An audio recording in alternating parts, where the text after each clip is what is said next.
I just wanted to share just a few quotes about pain that are meaningful for me. I think that they promote some thought.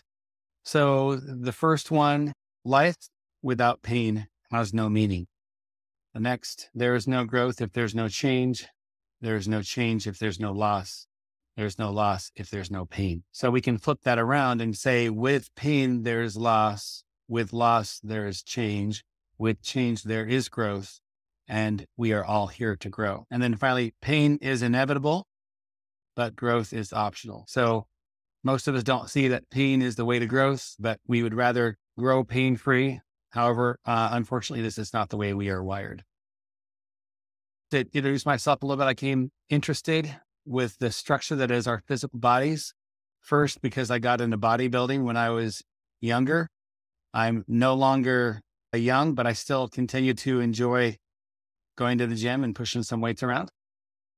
So I did my undergrad at Brigham Young University, and this is where my love for anatomy and kinesiology began. I continued that path into physical therapy in the mid 90s. I went to Duke University, and this was where I learned to help people who have mobility issues and pain. And so what I was taught probably would not be a surprise to you, but I was taught the biomedical model of pain. Injury, A, signal, B, pain, C. Fairly simple, and we could get into more the details of that. But that's just basically what I was taught. So as a young and upcoming physical therapist, I was taught the importance of, number one, figuring things out and coming up with a diagnosis. Number two, providing the correct treatment. So I might know how to fix the problem theoretically, and the more I could know and the more skills I had, the better I could help the people that would come and see me. And this ultimately was my goal. It was about, let me fix you. So I'm sure you've heard of the proverbial toolbox that physical therapists and probably other providers in other fields talk about. So we're taught to accumulate tools. The more tools we can accumulate, the better we can help our patients, which is ultimately what we want. So I began my quest to accumulate the magic tools and many hours of classes beyond my physical therapy training. So as the years went by, and I've been practicing for 25 years now, I have over 1,000 hours of continuing education under my belt. But I found there was kind of a diminishing return. There were certain individuals that I still was challenged by. I found that with some of my patients, it was kind of like playing whack-a-mole. Too many ailments at the same time, so many comorbidities. One thing would improve, the next thing would go wrong, and pain wouldn't seem to go away even if we were doing things right. I had one patient, we'll call him Ed, that kind of tipped me into really getting curious about what is really going on here. This individual had a lot of the things that you see on the screen here, lots of just different comorbidities. He would improve, but then something else would go wrong. And then there were other things that were going on. When he would have pain, he would eat more food. And when he would have pain, he would stay in bed all day long. And when he'd have pain, he would watch TV all day long to numb it out. And so I was finding that I just didn't have the tools to help me help this patient. And so my eyes were being more open to the challenges that I was seeing with some of my patients. I was obviously missing something, especially in the case of chronic pain. So none of my exercise skills, my manual tools were able to really make a big difference. Maybe some small difference, but not a big difference. It was around this time while I was trying to figure out the why behind persistent pain, I started on my own growth journey. This was after about 20 years of practice. So it took me a while to finally start breaking out a little bit out of my mold of, if I could just learn another hands-on tool, I could help more people. And right around this time, my youngest son, Spencer, was diagnosed with neuroblastoma and was receiving treatment for this cancer.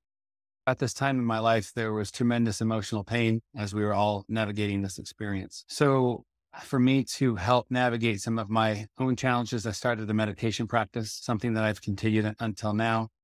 And I started to recognize my own power within, which can alleviate my sense of safety and love.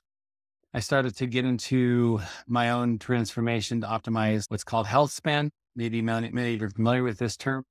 I realized I had to optimize this in order to be able to help people at a higher level. I received training as a life coach through Heroic, through Brian Johnson, who teaches the art of living with arete or virtue. Developed my own virtue compass and kind of refined some of my purpose, which was to continue to help decrease suffering in the world in as many ways as I could.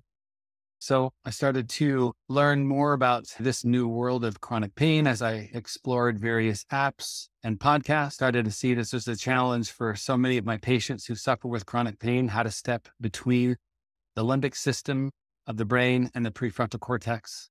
This diagram is based on the book Man's Search for Meaning by Viktor Frankl. So stepping in between stimulus and response. I learned for myself that in order to optimize the body, we must also optimize the mind. So to understand the why here, we must understand the brain's default programming. So I learned about what is called the motivational triad. I learned this first from a psychologist named Brooke Castillo. This taught me how the brain can sabotage recovery by seeking these things. Basically, all of our brains are programmed from a young age to seek pleasure, avoid pain, and conserve energy. And if we stay in this default mode, we have greater problems. I learned about the pain triangle. Many of you are familiar with this, which was developed by Kevin Kokaro.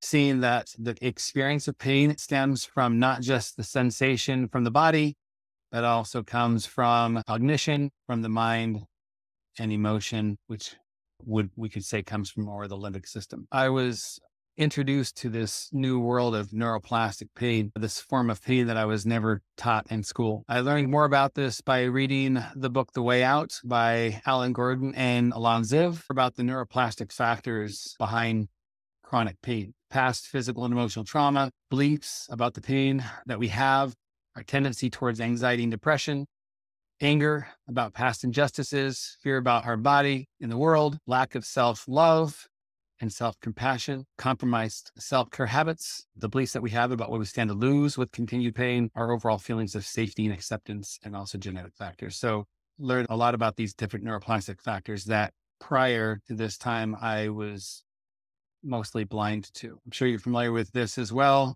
This Venn diagram, which we talk about in physical therapy a lot now. I'd say in the last 10 years, this is blowing up for PTs. So that the pain experience is a blend of the biological, the social, and the psychological. It helped me understand why, for example, in the case of phantom limb pain, what's going on and how the brain can sometimes overdo the pain experience. I continued to learn a little bit more about human behavior. I was very interested in this and what ultimately motivates us as I studied different aspects of psychology. So many of you recognize this as Maslow's hierarchy of needs, and having an understanding of this really helps us understand what is motivational for people and often the why behind what we see in behavior. If you've studied Maslow, you'll know that beyond self-actualization, he was actually talking about self-transcendence, which is kind of the final step in growth. In the Pain Summit meeting that I attended in 2022, learned a lot more about ACEs, or adverse childhood experiences, and about what happens when these needs and Maslow's needs are not met in childhood. That various parts of our brains form at different times in their development. And if there's a lack of what we most need in that stage of development, especially safety and love, that these parts of the brain do not form correctly. So we have our needs for safety, which we're born with as infants, and then developing the need for love, which is strongly found in the limbic system, and then meaning, which we develop as we get older. So to create chronic pain, we wanted to kind of create the ultimate recipe. We would internalize all emotions and adverse childhood experiences, hold them inside, pretending that they don't exist. We would try to avoid feeling all negative emotions altogether and not process our emotions and feelings. We would numb out as much as we can with sugar, food, entertainment, social media, drugs, sex, shopping, and gambling. We would all stop moving and sit as much as we could. We would constantly think about our pain and how horrible life is for us and how no one understands. And we would also believe that there is no hope. Now, this is a bit facetious, obviously. Who would want to do this? But the point is that I see many of these different things that bubble up with the patients that I see. And when they all come to a head, then our warning system goes haywire. So even a small stimulus can be deafening. Our brains become hypervigilant. So signals that are created are received at a much higher level. You've probably also heard this. Neuroplastic pain can be like a fire alarm that's been pulled, even though there is no fire. And yet the fire alarm still is loud and definitely can be a problem. So in order to calm neuroplastic pain, we can boil a lot of this down to increasing safety and increasing love. I'll share a few concepts that I use regularly with my patients to help them increase their sense of safety and even love in their lives. This is one of the handouts that I created for my patients to help them understand that fear is like gasoline on the fire of pain. But you can see Kevin Cuccaro's triangle here over to the right, and I've kind of distorted the triangle, pulling on the emotion and cognition legs of the triangle, which I do that in order to emphasize that even though maybe the sensation is the same, that because of the way the brain is wired, emotion and cognition are off the charts. And then that hijacks the pain signal and greatly increases what is experienced in terms of pain. We talk a lot about inflammation and how inflammation actually is linked to not just the body, but the mind. So we've got chronic inflammation on the left, or we have more smart inflammation on the right, minimizing inflammation or having the right amount. And you can see in some of these things, like on the left, number 3, we have live in stress mode. We were stuck in the sympathetic nervous system, negative self-talk. Do you listen to that negative voice in your head? These are some things that patients oftentimes have never heard, but that are directly linked to chronic inflammation and therefore chronic pain. So how do we actually help people navigate this? In a physical therapy realm, we can at least touch the surface, but if it's looking like something is going to be deeper, then this is when I'm going to want to refer somebody to another practitioner who can really take the time. It is so important that we in our profession in physical therapy take the time to hear our patients. They need to feel heard, and we need to be able to help educate them. As we help them be more educated, that typically will decrease fear and will improve safety and decrease pain. Maybe some of you have seen this. This comes from Oregon Pain Guidance. This is taken from What We Say Matters, how important it is that we in the healthcare profession, we beware of the nocebo effect of what we say to our patients. We need to make sure we're using appropriate terminology and appropriate words that are not going to increase fear factors, because when we do that, we're just going to exacerbate pain. One of the things I do, and sometimes we have to do this a little bit gently, but it's to help my patients recognize their nocibic language. Oftentimes they say these things in front of me, and I will try to gently help them take a look at some of the thoughts that they have and the things that they're saying, and start to change them into better beliefs, better thinking, which will help open the door to start moving forward. Because in the realm of these thoughts, this slows progress. It's a manifestation of limiting beliefs. And when there's these beliefs, people just can't move forward. So this is an important thing that we need to make sure we address as we're going along. This is another one of the handouts that I give some of my patients, especially those who are navigating anxiety, high levels of worry, which again will oftentimes increase fear factors and will decrease the feel of safety and increase pain.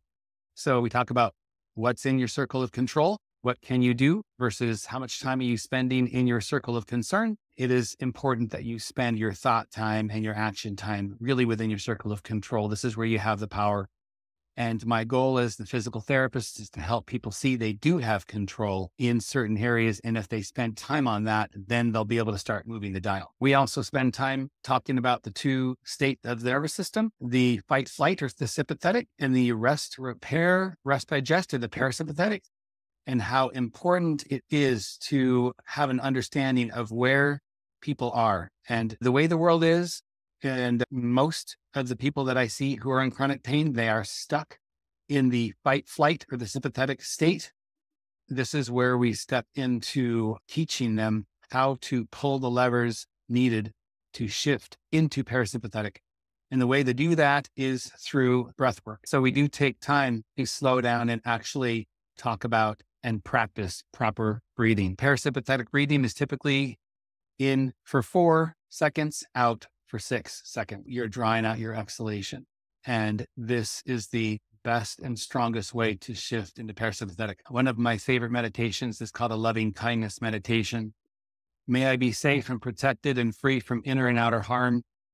May I be happy and contented. May I be healthy and whole to whatever degree possible. May I experience ease of well-being. And just even repeating some of these things and sharing this with a patient and having them practice, this can help improve a sense of safety as well as a better sense of self-love. Which takes us a little bit into self-compassion. In order to make real change, we must accept who we are and where we are. And we do this through self-compassion. This can increase love in our lives. So this is an excellent book by Kristen Neff, who writes about this topic. So the curious paradox is that when I accept myself just as I am, then I can change. And that's challenging for many people to actually stop and accept where they are and then look forward and look at the next thing that they can start moving towards. But I think if we don't start with this, then we're at war with ourselves, and that does not put us in a safe place. I encourage my patients to increase gratitude. If you show your body love, it will better be able to serve you in the way you would like. Many of my patients have body hate. So my question is, how is your body supposed to work at its best level if it knows that you hate it? The way we show gratitude for the body: moving, loving, creating, connecting. And then I might sometimes suggest a journaling exercise to create space between the limbic system of the brain and the thinking centers. This practice can help people see their thoughts and help them unpack some of their limiting beliefs and gain traction towards change. So this is one of the discussions that I have with my patients. What is your why? Why are you here? And it's a lot deeper than, well, I have pain. What do you really hope to be able to do? And what is meaningful in your life? How can we build habits around that meaning and your why? This is another thing that I find really gets in the way of progress. The quality of the habits that people have are just not supportive for the progress that they are hoping to make. So we do get into sometimes the nitty gritty of how can we upload good habits, and also how can we deconstruct harmful habits in order to make progress. Well, this quote's taken from James Clear, Atomic Habits. Understanding this human behavior has been very helpful for me. Going back to the pillars, the main 4 pillars of health span: nutrition, movement, sleep, mindfulness. We must develop habits and patterns in these pillars of health span in order to transcend our pain experience and make changes in our minds and in our bodies. Over the last year to year and a half, I've been building a workshop of classes, series of classes to help get into more depth on some of these topics. So getting into understanding pain, the pain neuroscience, what is neuroplastic pain, understanding how stress and lack of safety negatively affect the mind and the body, how important it is to calm the brain in order to calm pain, the importance of understanding mindset and being able to hear your thoughts in order to recognize what you're thinking and start making a shift in the way you think about your body, quality of habits, the power of self-compassion, the power of appropriate nutrition, the power of movement, and the power of sleep. So ultimately, we must move beyond just the body. This has been the big takeaway for me. We are not bodies and minds that are separated. The body and mind are one. We must increase our sense of safety. We must increase compassion for ourselves and others. We need to start from a place of acceptance, facilitating understanding of how our brains and body work to create new habits and new algorithms. And also, most important, to understand that we're not alone in this process, that we are part of thousands and thousands of people who are experiencing the same thing. Especially, it seems like in these recent years of higher anxiety and depression and stress in the world, we're finding that more and more this is affecting people in terms of their chronic pain and creating a bigger issue.